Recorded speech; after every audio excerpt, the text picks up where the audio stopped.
Around the World in 80 Days, by Jules Verne. Chapter 1, in which Phileas Fogg and Passepartout accept each other, the one as master, the other as man. Mr. Phileas Fogg lived in London. The house was the same house where Sheridan died in 1814. He was one of the most important members of the Reform Club. He always tried to avoid attention, and he was a mysterious person. People knew very little about him. They only knew that he was a polite man of the world. People said that he looked like Byron. At least his head was like Byron. But he was a quiet Byron, with a beard. He could live for 1,000 years without getting old. He was certainly an Englishman, but people were not sure if Phileas Fogg was a Londoner. Nobody ever saw him at the bank or in the business offices of the city. No ships ever came to London docks that belonged to him. He had no public job. He had never studied at any of the law schools. His voice never spoke in any of the courts. He certainly was not a factory owner. He was not a businessman or a farmer. His name was unknown to the scientific societies. He never took part in the meetings of the Royal Institution, or the London Institution, the Artisans' Association, or the Institution of Arts and Sciences. He belonged to none of the many societies in the English capital. Phileas Fogg was a member of the Reform Club, and that was all. The way he got into this special club was simple. The Barings recommended him. He had an open account with them. His money was always paid from his account, which always had enough money. Was Phileas Fogg rich? Yes, certainly. But those who knew him best could not imagine how he had made his money. Mr. Fogg was the last person to ask for this information. He didn't spend his money on unnecessary things. When he knew that money was needed for a good purpose, he gave it quietly and sometimes secretly. He talked very little, and this made him seem more mysterious. His daily habits were easy to watch. But everything he did was exactly the same as he had always done before. This puzzled curious people. Had he traveled? It was possible. No one seemed to know the world better than him. There was no place so far away that he did not seem to know well. He often corrected the 1,000 ideas that club members had about lost travelers. He pointed out the true possibilities. He seemed to have a special ability to see the future. Events often proved his ideas were right. He must have traveled everywhere, at least in his mind. It was certain that Phileas Fogg had not left London for many years. Those who knew him better than others said that nobody could say they had ever seen him anywhere else.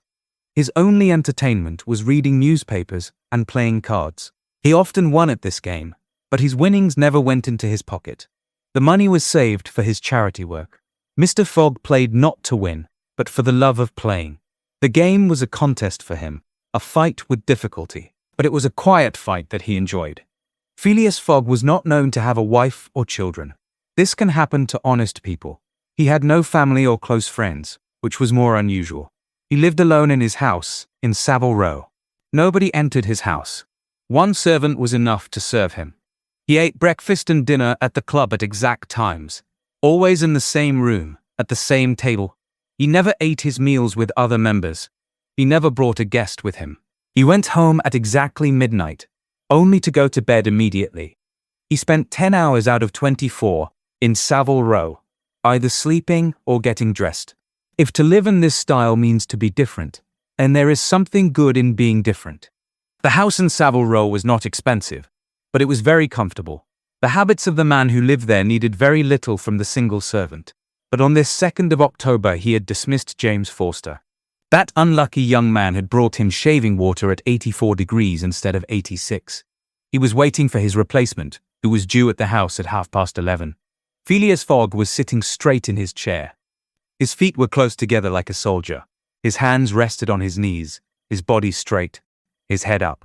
He was watching a complicated clock that showed the hours, minutes, seconds, days, months, and years.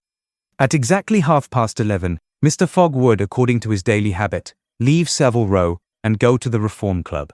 At this moment someone knocked on the door of the comfortable room where Phileas Fogg was sitting. James Forster, the dismissed servant, appeared. "The new servant," said he. A young man of 30 came forward and bowed. "You are a Frenchman, I believe?" asked Phileas Fogg. "And your name is John?" "Jan," replied the newcomer. "Jan Passepartout." "This name has stayed with me, because I have a natural ability for going from one business into another. I believe I'm honest, monsieur, but to be honest, I've had several jobs. I've been a traveling singer, a circus performer. I used to jump and dance on a rope.